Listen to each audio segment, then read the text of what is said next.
ધોરણ 9ના વિદ્યાર્થીઓને આવકાર સહ. As you all know that today you are going to learn Unit 6, the night train at Deoli. The night train at Deoli. The title of the unit is The Night Train at Deoli. દેવલીમાં the night train એટલે રાતની ગાડી. The night train at Deoli. દેવલીમાં રાતની ગાડી. So today I will explain the given glossaries, given English spellings of the unit, and you will have to do the glossary as homework. અપેક્ષા છે કે બધા જ વિદ્યાર્થીઓ ગ્લોસરી મોઢે આપશો. જો તમે ગ્લોસરી બરાબર કરશો તો જ તમને નેક્સ્ટ પીરિયડમાં પાઠ સમજાશે.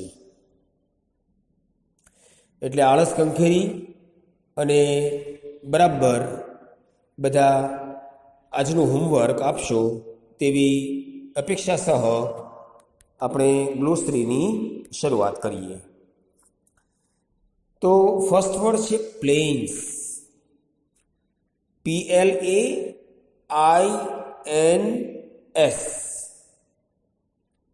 PLAINS. પ્લેન્સ. પ્લેન્સ એટલે મેદાન, સમતલ ભૂમિ. PLAINS. પ્લેન્સ મેદાન, સમતલ ભૂમિ. Bare. BARE. Bare. BARE. Bare એટલે ઉઘાડું કે ખુલ્લું. બેઅર. BARE. બેઅર એટલે ઉઘાડું કે ખુલ્લું. ત્રીજો શબ્દ છે gracefully. Gracefully. GRACEFULLY.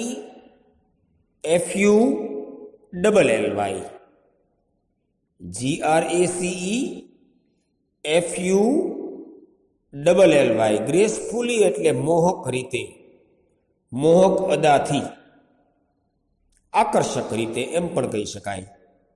Gracefully. GRACEFULLY.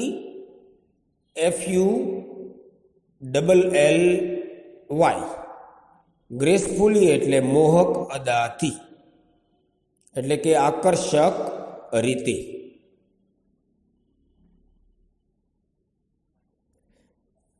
ચોથો શબ્દ છે ઇન્ટેન્ટલી. ઇન્ટેન્ટલી. INTENTITLY. ઇન્ટેન્ટલી.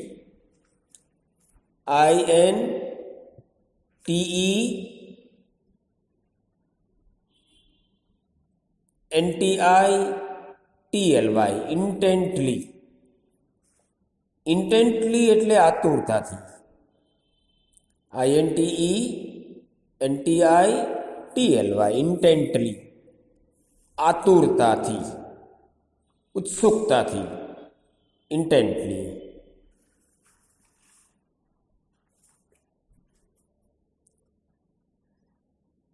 પ્રિટેન્ડ. પાંચમો શબ્દ છે pretend. PRETEND. PRETEND. Pretend. Pretend એટલે ઢોંગ કરવું, ડોળ કરવું. પ્રિટેન્ડ. PRETEND. પ્રિટેન્ડ. ઢોંગ કરવો, ડોળ કરવો, દેખાવ કરવો એમ પણ કહી શકાય. પ્રિટેન્ડ. PRETEND. ડી પ્રિટેન્ડ, ઢોંગ કરવો, ડોળ કરવો કે દેખાવ કરવો. ત્યારબાદ છે પેલ, PALE પેલ, PALE પેલ. પેલ એટલે ફિક્કું, નિસ્તેજ. PALE પેલ, ફિક્કું, નિસ્તેજ. PALE પેલ એટલે ફિક્કું કે નિસ્તેજ. Searching, searching, SEARCHING,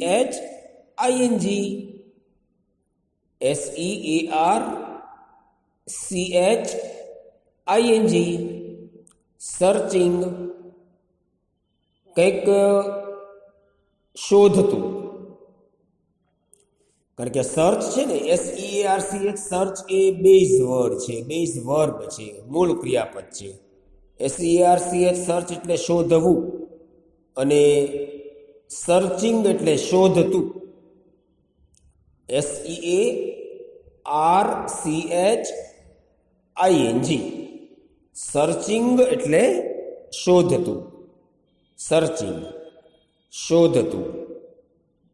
બ્લર્ડ, BLURRED,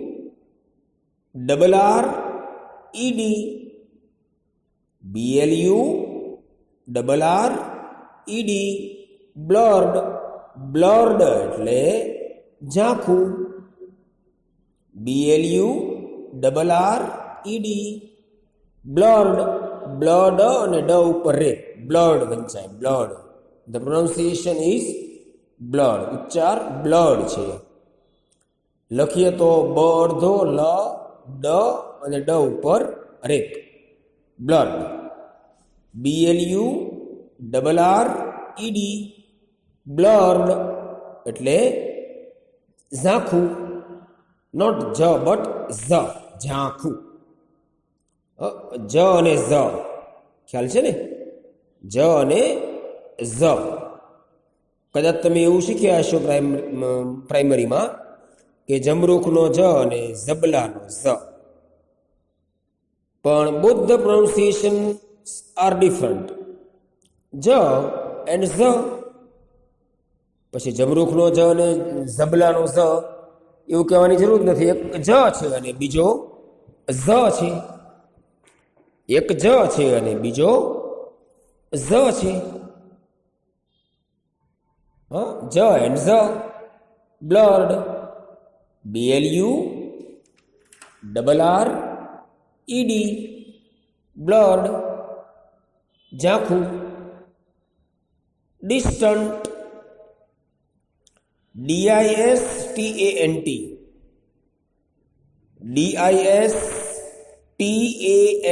distant. Distant એટલે દૂરનું. DISTANT, ડિસ્ટન્ટ એડજેક્ટિવ છે, વિશેષણ છે. DISTANT, distant. ડિસ્ટન્ટ એટલે દૂરનું. થ્રીલ, THRILL, THRILL, થ્રીલ એટલે રોમાંચ. THRILL, thrill. થ્રીલ એટલે રોમાંચ. THRILL, થ્રીલ, રોમાંચ. Impulse, impulse, IMPULSE, impulse. ઈ પછી મ અડધો, પછી પ, પછી લ અડધો અને સ આવી એની ઉચ્ચારણની જોડણી છે. ઇમ્પલ્સ, IMPULSE, ઇમ્પલ્સ એટલે લાગણીનો આવેશ. ઇમ્પલ્સ એટલે લાગણીનો આવેશ. IMPULSE, IMPULSE, ઇમ્પલ્સ એટલે લાગણીનો આવેશ. Slide, slide, SLIDE, SLIDE, slide. Slide એટલે આગળ સરી જવું, આગળ સરકી જવું. SLIDE, slide. SLIDE, slide. આગળ સરી જવું, આગળ સરકી જવું. SLIDE, slide. Nod, NOD, nod. NOD, nod. Nod એટલે માથું હલાવવું. NOD, NOD, nod. નોડ એટલે માથું હલાવવું. NOD, nod. Nervous, NERVOUS, nervous. NERVOUS, nervous એટલે બેચેન, ગભરાયેલું. યસ, ગભરાયેલું, બેચેન, નર્વસ. NERVOUS, nervous. નર્વસ ઉચ્ચાર લખીએ ને ત્યારે ન વ ઉપર રેપ અને સ એવો એનો ઉચ્ચાર છે. નર્વસ. ન વ ઉપર રેપ અને સ, નર્વસ. નર્વસ એટલે ગભરાયેલું, બેચેન, નર્વસ. ગભરાયેલું, બેચેન. એન્ક્શિયસ, ANXIOUS, એન્ક્શિયસ. ANXIOUS, એન્ક્શિયસ. એન્ક્શિયસ. એ એટલે કે અ પર એક માત્રા, એની પર મીંડું, પછી ક ખોડો, પછી શ અને સ, એન્ક્શિયસ. અ ઉપર એક માત્રા, એ, મીંડું, ક ખોડો, શ અને સ, એન્ક્શિયસ. ANXIOUS, એન્ક્શિયસ એટલે આતુર. આતુર નહીં કહેતા, અસ્વસ્થ. ચાલો, અસ્વસ્થ. એન્ક્શિયસ એટલે અસ્વસ્થ. ANXIOUS, એન્ક્શિયસ. ANXIOUS, એન્ક્શિયસ એટલે આતુર. આતુર નહીં કહેતા, અસ્વસ્થ. અસ્વસ્થ છે વધારે યોગ્ય છે. ANXIOUS, એન્ક્શિયસ એટલે અસ્વસ્થ. Wonder, WONDER, wonder. WONDER, wonder. Wonder એટલે વિચારવું. WONDER, wonder. વ, ન અડધો, ડ અને ર, વંડર. WONDER, wonder. વંડર એટલે વિચારવું. વંડર એટલે વિચારવું. WONDER, વંડર એટલે વિચારવું. પછીનો શબ્દ છે determined. Determined, determined. DETERMINED,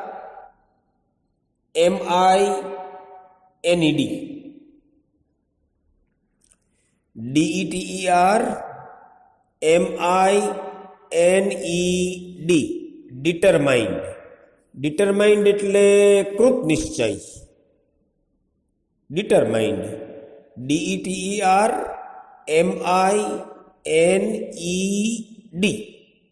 determined એટલે કૃત નિશ્ચય, જેને મક્કમ પણ કહેવાય. મક્કમ, ડિટરમાઇન્ડ. DETERMINED, ડિટરમાઇન્ડ એટલે મક્કમ, કૃત નિશ્ચય. ઇમ્પેશન્ટ, IMPATIENT. IMPATIENT. ઇમ્પેશન્ટ. ઇમ્પેશન્ટ એટલે ઉત્સુક. અધીરું પણ કહી શકાય. અધીરું. ઇમ્પેશન્ટ. ઇમ્પેશન્ટ. IMPATIENT. ઇમ્પેશન્ટ એટલે અધીરું કે ઉત્સુક. ઈ પછી મ અડધો, પેશ, ફરીથી ન અડધો અને ટ. ઇમ્પેશન્ટ. IMPATIENT. ઇમ્પેશન્ટ એટલે અધીરું, ઉત્સુક. Prefer. PREFER. PREFER. PREFER. Prefer. Prefer એટલે વધારે પસંદ કરવું. PREFER. પ્રીફર વધારે પસંદ કરવું. PREFER. પ્રીફર. પ્રીફર વધારે પસંદ કરવું. ડિસઅપોઇન્ટેડ. DISAPPOINTED.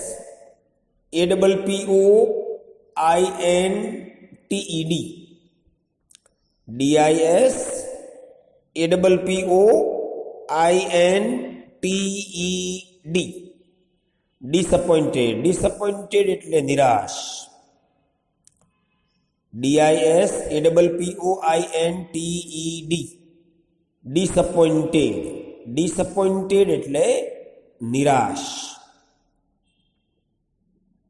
ડિસઅપોઇન્ટેડ નિરાશ. અને 21મો શબ્દ છે હોપ. HOPE. હોપ એટલે આશા રાખવી, અપેક્ષા રાખવી. HOPE. HOPE. હોપ. હોપ એટલે આશા રાખવી કે અપેક્ષા રાખવી. તો આ 21 શબ્દાર્થ થયા છે. આપણે બ્લાઇન્ડ છીએ એટલે બધું ચાલે. કશું ન કરીએ તો ચાલે. સાહેબ તો કીધા કરે. આ માનસિકતામાંથી મહેરબાની કરીને બહાર આવજો. કોઈની સહાનુભૂતિ કાયમ માટે ટકી શકતી નથી.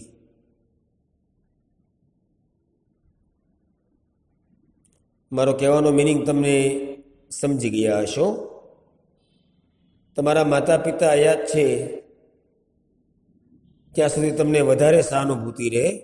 નો ડાઉટ તમારા અન્ય ફેમિલી મેમ્બર્સને સહાનુભૂતિ હોય,